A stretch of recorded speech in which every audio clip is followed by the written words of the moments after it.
we're going to talk about outrageous things men say to women in the workplace and specifically in real estate. Welcome to the Jennifer J. Hammond Podcast. Jennifer is a licensed realtor, educator, speaker, and best-selling author. Jennifer's goal is to help you find your yay in every day. Hello. This is Jennifer J. Hammond. And I'm so excited. Today, you see, I'm here with two lovely ladies. And we're going to talk about outrageous things men say to women in the workplace and specifically in real estate, because it's amazing how there are some really we're going to share some real stories, but also solutions for women who are in these situations and how do they handle it. So we have Karen Teller and we have Elaine Lyerly. So first of all, welcome, ladies. Hi. Thank you. Glad to be here. So yes. who would like to go first and share this story about how did you guys get to the point where this is your passion to share? Not only, I think you're bringing so much awareness to the fact that this is still happening after all these years, but also that there's solutions. Who would like to go first? Karen? So Karen and I met through the American Red Cross. We're both volunteers. And so we were attending an event for one of our Red Cross members who was getting married. And we were having dinner prior to the wedding and just chatting. And we were talking about being in the workplace. I've been an entrepreneur for over 40 years, and Karen has been in the corporate world and typically male-dominated industries. And so the subject came up of just about outrageous things that men have said. And we were all dying laughing. We found that every woman around the table had a story to tell. And so I said something like, we should do a book. And Karen's like, okay, well, let's do it. So that's really how this started. And our experiences are a little bit different given, her corporate background and mine as an entrepreneur. But the stories that we hear are happen to most of the women who are in business in the country. I would say 99% of women have a story. Wouldn't you agree, Karen? Oh, definitely. Thank you, Elaine. And yes, we had so much fun thinking about the idea for the book, and it really is to kind of bring to the workplace a happier place for everyone to be. We have the Me Too movement, which we're not talking about sexual harassment; it's verbal harassment, which is there. I think 77% of women are harassed today at work, no matter what their work is. So we're there to just come up with some nice solutions that maybe you didn't think of when somebody says something to you and you're not aware of what the comeback should be. So we're sharing the stories so that you can think about them ahead of time. Yeah, and let's start with that. Let's start with a story that people could use. So the story, and then of course the solution. Yeah. So there are lots of different stories that we've all had. And so one in particular for me was early in my career, and I was making a presentation. And so after I finished, I asked the CEO for his feedback. And he stared at me for what seemed like forever. And he said, "Ain't no goddamn wench going to tell me what to do." And he got up and he left. And so what we find is that these situations happen and women cope. It's just like when you're in a situation, a lot of times you can't think of what to do. And you just cope. You want to keep your relationship, if you're showing a house, for instance, and something inappropriate happens, you want to make the sale, but you also want to stand your ground. And so part of what we've developed are 5 responses that women can use to help them know how to respond in a situation so that, when they're caught off guard, they can speak up and handle it appropriately. Yeah, so Jennifer, I would like to share a story too that may be appropriate for your women in real estate. A friend of mine was in a meeting. She was a lobbyist in DC, and she was the only woman invited to a dinner party. And she was sitting next to a very prominent man, and he kept staring at her breasts the whole time she was talking to him. And she felt so uncomfortable. So she kept looking at him and trying to get his attention, and he wouldn't stare at her face. So she finally said to him, look, these, being her lips, are they haven't, they're talking. These have not learned how to talk yet. So it's just coming up with humor. He was totally embarrassed, and everybody laughed because she didn't realize everybody heard what she said. But if you can use humor and point out, he had no idea he was doing that, but it was making her feel really uncomfortable. So I think it's just being able to deal with that situation directly. And again, if you can use humor, it's a good thing to think about. I agree. I think anytime you can make it light so that it's easier for people to look at it. But I think what you just said is really important is so often it's amazing to me how unaware sometimes someone is of a situation. In real estate, I can give you a situation where, especially because I've been now doing this 25 years. When I first got in, I was working on this amazing contract, and we had written an incredible offer. And I was sitting in the office, and the gentleman who was on the other side kept looking at my legs. And then he finally just said, we've had multiple offers. He said, but if you did something extra special, then you would win. And I was, at first I was like, there's no way I can't get him to stop looking at my legs, but I'm curious on what he means by, and I just literally said, so what do you mean by extra special? And he said, well, if you don't know, then, and he just got up and walked out. Oh, jeez. Yeah. And we did not get the deal. Maybe you didn't want the deal. And I was going to say, for me, I didn't want the deal. And even though my client would have really liked that specific property, the entire transaction would have continued in that same light. And for me, that was just unacceptable enough for me to just say outright, obviously I want to know exactly what you're expecting, that I could do extra special. What does that mean? And I think that unfortunately that happens a lot for women in real estate. Yeah. And sometimes you do lose a deal, but you stand your ground. But women have to deal with things that men don't have to deal with. And that's a perfect example of that.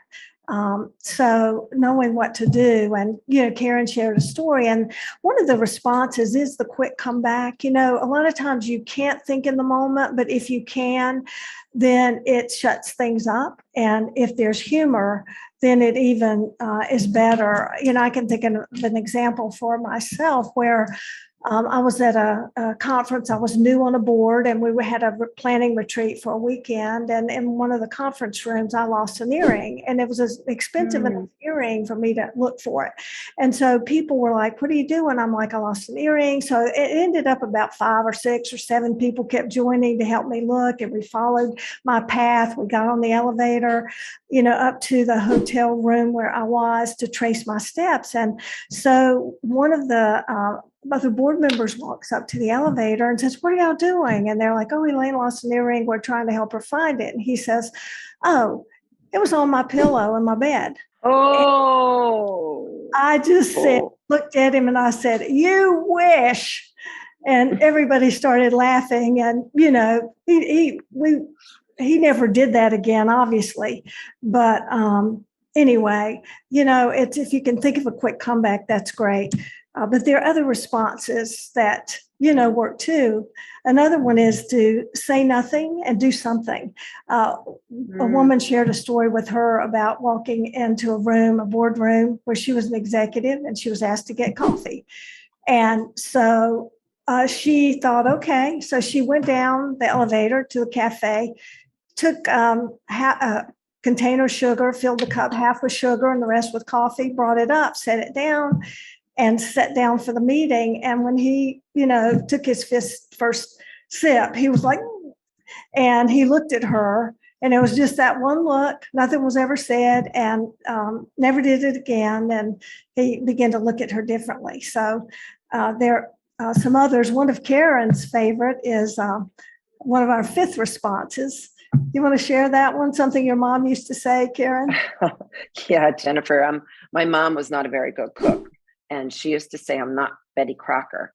And so I grew up with that expression. That is one of her responses. So Betty Crocker was developed in 1921 by a man, of course, in an advertising campaign for a flour company. And she really never had a face to the 30s, but I have to say, I grew up thinking she was like Martha Stewart, that Betty Crocker was really a person. I don't know if you thought that, Jennifer. Maybe it's because we're a little older than you, but that is the situation where women usually, I don't know about in real estate, but in where I worked in the manufacturing space, men expected me to be the one to order the lunch because that's something that women do, right? And not only make the coffee, but order lunch, be the organizer and take on that role. So sometimes you don't want to get stuck being that person doing that. And you need to just say that, to the men. Well, I'll show you how to make coffee. So it's a really good thing not to fall into that Betty Crocker role. And I'm sure in real estate, some of the women probably kind of come across that with the male clients. Well, and especially when you always want to be of service to your clients, male or female. And so sometimes it's like, if you're in the office, you say, well, we have an amazing coffee pot, we have an espresso machine or whatever. And then you just show them the machine. So you're not you don't become the waitress, and you don't become, as you said, Betty Crocker. You don't automatically become that. You find a way that you empower them to take responsibility for whatever they are interested in as well. When you were saying that, it made me think about, so often in real estate, we're dealing with all sorts of money and finances. And often the lenders that we work with are male. And it's interesting to see the difference in the way that they speak to a woman versus a male real estate agent. And I wish there were plenty of times I wish I had a hidden camera for some of those situations, because, again, so often in business, you're just trying to help people move the transaction forward, and you don't want to embarrass somebody, but you also want to make sure that they know that that's not acceptable. And sometimes I have let it pass, and then I go back and have a chat with somebody afterwards when the clients are not in front of us anymore. Mm-hmm. That's great. Yeah. Jennifer, I have another story. A friend of mine was, I invest in women startups and entrepreneurs. And this one woman said to me that she was doing a huge pitch before she met my angel group. And it was mostly men in the audience, and everybody was very respectful and asked a lot of good questions. But then after it was almost over, an older gentleman stood up and said, well, did you talk to your husband about this? Like, how does he feel about you having a family and starting our company? And she's been in chemical engineering for 25 years. It's her second startup. And she didn't know what to say. Like, she was like, she didn't get they didn't give her the financing that she needed either, because everyone started talking on the side about women starting up companies. That, my particular group focuses on women getting finance, which I hope more banking is like that for women getting loans today too, because just in the startup world, it's still really hard to get finance. It's definitely a male-dominated industry still. Yeah, I would say an interesting story that I've shared a few times is first time I went to get my very first Mercedes, and I came from a very poor background. And so the first time to get my first Mercedes was a really big deal for me. And I was so excited to go in there and to get it. And so I went through the process, and then the salesman actually patted me on the head and said, you really make a lot of money for a single woman. And then he said, and you own a lot of real estate for a single woman. And he kept emphasizing that I was a single, unmarried woman. And this was just a very unusual thing to be so successful, so young. And it was interesting because it was so invalidating. I mean, I ended up deciding to, within 24 hours, return that Mercedes to them. And I went to a completely different Mercedes dealership to get my Mercedes, because it was that important to me to make sure that I didn't have somebody, again, treat me like that, because I think we always need to stand up to people who are doing that. So in finance, and especially the car dealerships are the same as real estate, in that there are definitely some good old boy clubs, and they have that attitude, and it's really, truly outrageous behavior. So before we get too far away, so will you talk a little bit about your book? Sure. So we're actually working on our book, and we're in process. We hope to have it out by the end of the year. We're really just getting started on this journey. And we are getting our Facebook page up, and we'll be activating some other social media. So really, you're actually our second podcast. So we're Okay. so we want to thank you for having us on your show early on, and we're excited to bring our book out and share more stories and more details about different kinds of men you find in the workplace, as well as more responses of how to handle these inappropriate situations. Yeah, I think it's so important to also to be giving those solutions of how can you handle when men are saying outrageous things or just doing something just completely inappropriate. But again, in the workplace, we seem to, as women, I feel like we become quiet a lot, and we end up taking a lot of extra or making excuses for someone when we really need to be piping up and giving a response. So, Karen, do you have another one? Another response? Response, yeah. Sure. Now, one of my pet peeves is women are talked over all the time in meetings, right? And McKinsey and Lean In organization did a study, a very detailed study a year ago, and found that 50% of the time women are interrupted, and 38% of the time their ideas were stolen by a man.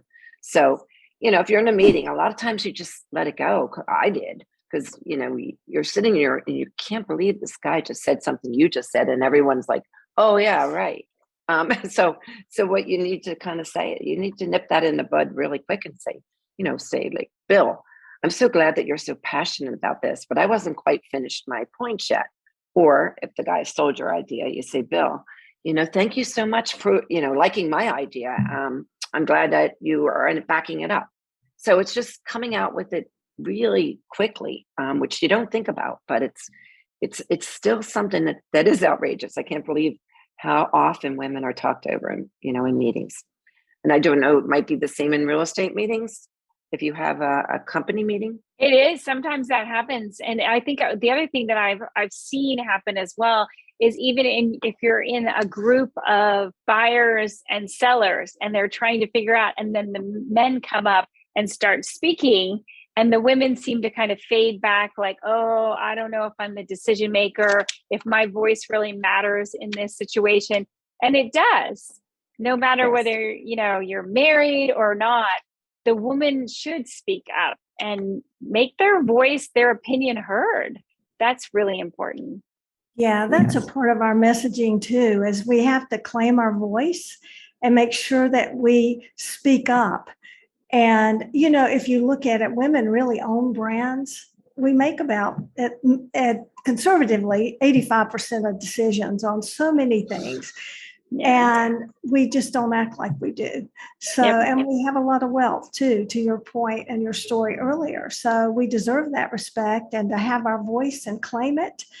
And I think a lot of times men don't realize, some men do, but some men don't realize how they come across. So having a conversation with them and helping them understand it, and usually in a way that doesn't embarrass them in front of others, sometimes is a simple way to handle it, and they learn and they grow. But that's not always the case. Absolutely. Well, I want to make sure that people know how to get a hold of you. Can you share your website, or what do you have that you want to share? Sure. So our email address is outrageousthingsmensay@gmail.com. And our Facebook page will be Outrageous Things Men Say, and that should be up within the next week. Okay, good. Well, as you know, I always end my show with lifting voices and saying yes. So saying yay. So will you say yay with me? Absolutely. Great. Absolutely. 3, 2, 1. Yay! Yay! Hi, I'm Jack Canfield. You may know me as the co-author of the Chicken Soup for the Soul series. And if you want more help in getting from where you are to where you want to be, I want to encourage you to listen to the Jennifer Hammond Show